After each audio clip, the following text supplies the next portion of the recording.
नमस्कार दोस्तों, polytechnic study centre में आपका स्वागत है। तो आज हम सिंपल पेंडुलम जो कि फिज़िक्स का छठा चैप्टर है उसे हम करने जा रहे हैं। तो सिंपल पेंडुलम और वेव मोशन चैप्टर का नाम है। इसमें हम देख लेते हैं क्या क्या पढ़ेंगे।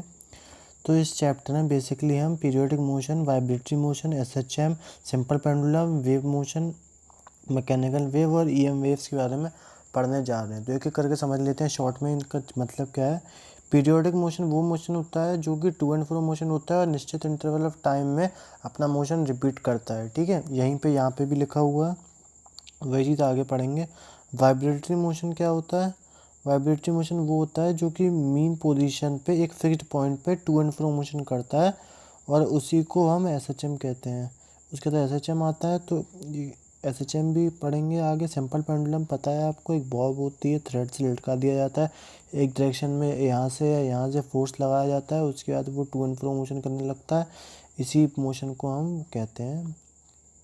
ठीक है, आगे जान लेते हैं और क्या क्या चीज़ें हैं। यहाँ पे लिखा हुआ है उसको देख लेते हैं। Wave is a disturbance. Wave क्या होता है उसको पढ़ लेंगे पहले। Wave is a disturbance pattern और move which without actual flow medium whole. Wave is a energy particle motion. Basically इसका मतलब ये है कि वेव एक डिस्टर्बेंस होता है पैटर्न में विच मूव विदाउट एक्चुअल, एक मतलब बिना मूव करे अपने पैटर्न, एक बॉडी में अपने पैटर्न को वो अपनी मीन पोजीशन से एक डिस्टर्बेंस क्रिएट करता है जिससे एक फ्लो उत्पन्न होता है। उस मीडियम एज अ होल में कोई अंतर नहीं आता और एनर्जी ट्रांसफ़र होती है एक पॉइंट से दूसरे पॉइंट तक, एनर्जी मोमेंटम। ठीक है, आगे जान लेते हैं periodic motion. When a body repeat itself it's motion in a from a same path in a given interval of time is called periodic motion.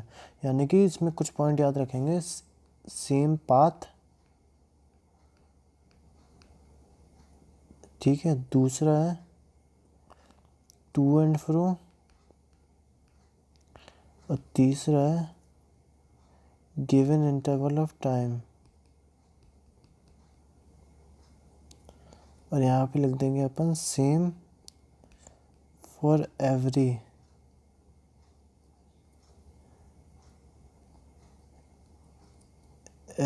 Time. ठीक है, आगे देखेंगे हम और क्या क्या लिखा हुआ है यहाँ पर। इम्पोर्टेंट टर्म्स रिलेटेड, पहले हम पढ़ देते हैं वाइब्रेटरी मोशन क्या होता है। ठीक है, वाइब्रेटरी मोशन होता है if a body moves to and fro from fixed point then the motion is called vibratory और ऑक्सीलेटरी। ऑक्सीलेशन यानी कि ऑक्सीलेशन का मतलब यही होता है कि एक बॉब पे या एक किसी भी वस्तु पे to and fro motion attend करना एक सेम पॉइंट से पास होने के बाद। ठीक है, उसी को हम वाइब्रेटरी कह लो चाहे आप ऑक्सीलेटरी कह लो, दोनों चीज़ें सेम होती हैं। The motion in it simplest form is called SHM. इसी का सिंपलेस्ट फॉर्म एसएचएम होता है। ठीक है, there are example of SHM. ठीक है, एसएचएम के एग्जाम्पल लिखे हैं। Important terms related to SHM. Displacement, ठीक है, मैं आपको बता देता हूँ। डिस्प्लेसमेंट के नेगेटिव के डायरेक्टली प्रोपोर्शनल होता है डिस्प्लेसमेंट के रिस्टोरिंग फोर्स। ठीक है, ये चीज़ें आपको याद करनी पड़ेगी। रिस्टोरिंग फोर्स क्या होता है कि जैसे एक बॉब है, उसको हमने फोर्स लगाया तो यहाँ तक तो चली गई हमारे फोर्स के बाद, लेकिन यहाँ से वापस भी तो आई। ये वापस इसलिए आई क्योंकि इस पर एक रिस्टोरिंग फोर्स वर्क कर रहा था। तो उसी रिस्टोरिंग फोर्स के डायरेक्टली प्रोपोर्शनल होता है नेगेटिव ऑफ डिस्प्लेसमेंट। नेगेटिव इसलिए आया क्योंकि ये अपनी मोशन इस साइड हो रहा है और दोबारा वापसी में इस साइड से आ रहा है, इसलिए नेगेटिव दूसरी डायरेक्शन में आ रहा है, इसलिए अपोजिट डायरेक्शन में, इसलिए हम इसे वो नेगेटिव कहते हैं। इसके बाद एम्पलीट्यूड, मैक्सिमम डिस्प्लेसमेंट अटेंड। तो जैसे यहाँ पे एक बॉब है, इस पर हमने फोर्स लगाया, यहाँ से यहाँ तक गया, तो ये जो मैक्सिमम इसका डिस्प्लेसमेंट हुआ है यहाँ से लेकर यहाँ तक, इसको वाई को हम एम्पलीट्यूड कहते हैं। कि सबसे ज़्यादा इसके इनिशियल और फाइनल, मैक्सिमम फाइनल तक कहाँ तक गया है उसको हम कहते हैं एम्पलीट्यूड। ठीक है, आगे है टाइम पीरियड। टाइम पीरियड क्या होता है? इसे एक मोशन करने में, एक जैसे एक यहाँ से यहाँ गया, यहाँ से यहाँ आया, यहाँ से यहाँ गया, यहाँ से यहाँ आया, तो ये जो एक इसको मोशन करने में जितना टाइम लगा है उसको हम टाइम पीरियड कहते हैं। और टाइम पीरियड इसका होता है, मैं आपको आगे बताऊंगा क्या होता है। वैसे होता तो ये है 2 pi under root L by g लेकिन ये अलग अलग केसेस में चेंज होता रहता है, तो आपको जानेंगे बाद में, ठीक है। फ्रीक्वेंसी क्या होता है, 1/t, मतलब inverse of time.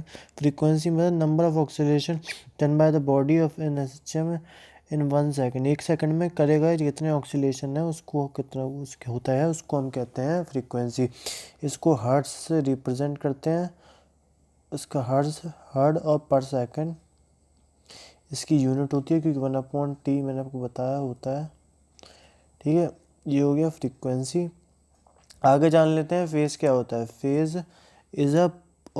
Of a particle executing SHM is a property which tells the position of the energy of the particle at any time. Phase क्या होता है, फेज वो प्रॉपर्टी होती है किसी वस्तु की जो कि किसी भी टाइम पर उस ऑब्जेक्ट का जो मोशन में है उसकी पोजीशन को डिस्क्राइब करे, उसको डिफाइन करे।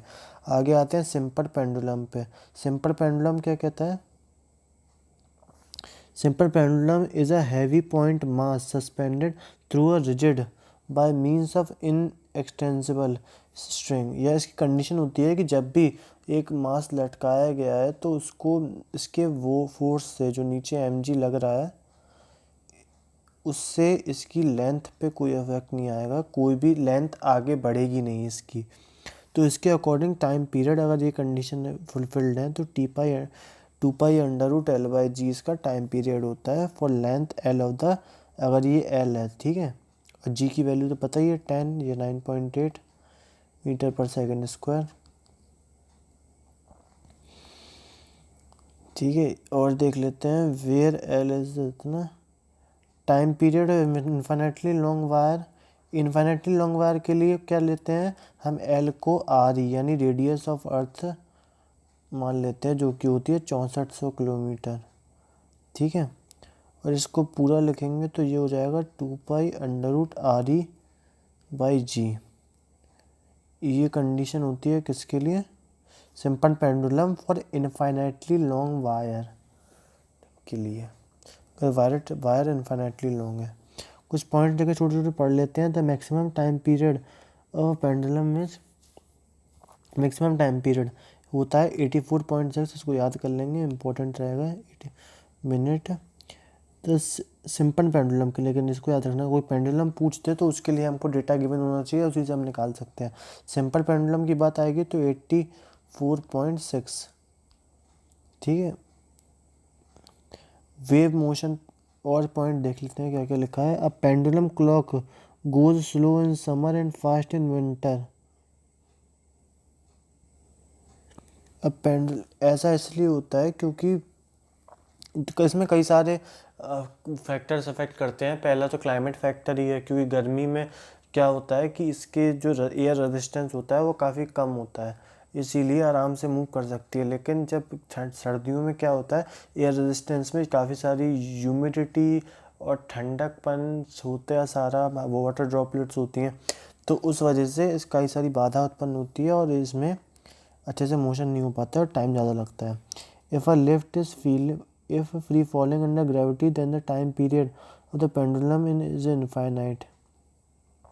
वो इसलिए क्योंकि जी की कंडीशन आ चुकी है, यहाँ पर फ्री फॉल हो रहा है इसीलिए, ठीक है। Phase difference between acceleration and displacement is 180 graph of velocity then displacement is SHM is an ellipse graph of acceleration and displacement SHM is a straight line।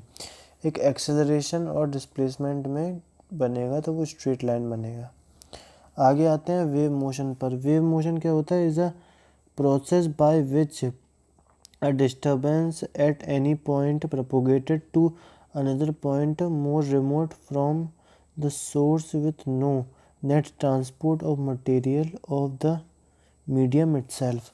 मतलब मीडियम का ट्रांसफ़र नहीं होता है किसी बॉडी में। जैसे मैं आपको एक एग्जांपल दूं तो कि एक धागा है, उसमें आपने एक झटका मारा तो एक ऐसे ऐसे ऐसे ऐसे वेव उत्पन्न हुई, तो यहाँ का जो मास है इस जगह का वो यहाँ ट्रांसफ़र नहीं हुआ, सिर्फ पार्टिकल अपनी जगह से ऐसे ऐसे होके ऊपर नीचे होके आप अपनी मीन पोजीशन में वापस आ गए। ये यहाँ गया, उसके बाद वापस यहीं पे आ गया, ठीक है।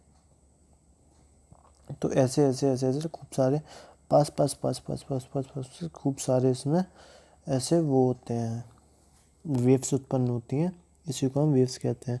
और होती हैं और भी कई सारी टाइप की वेव्स होती हैं, ट्रांसवर्स वेव्स, लॉन्गिट्यूडनल वेव्स। इसमें 2 टाइप की बताई गई है, इसको पढ़ लेते हैं। ट्रांसवर्स वेव्स क्या होती हैं? If the vibration of the particle of the medium are perpendicular to the direction of propagation then it's called transverse wave. यानी कि जिसमें मोशन हो रहा है और vibration of a particle of medium is perpendicular to direction, जिस direction में हो रहा है और जिस पार्टिकल पर हो रहा है, अगर उन दोनों के भी 90 डिग्री का एंगल है, the vibration of a particle of the medium are perpendicular to the, vibration ऐसे ऐसे हो रहा है और प्रोपोगेशन इस डायरेक्शन में हो रहा है।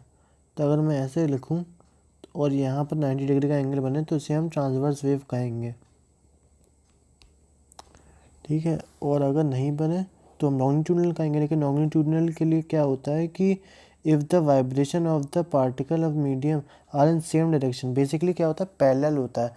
अगर इसी डायरेक्शन में मोशन हो रहा है और इसी डायरेक्शन में पार्टिकल आगे मूव कर रहा है वाइब्रेट करते हुए, तो उसे हम कहते हैं लॉन्गिट्यूडनल वेव।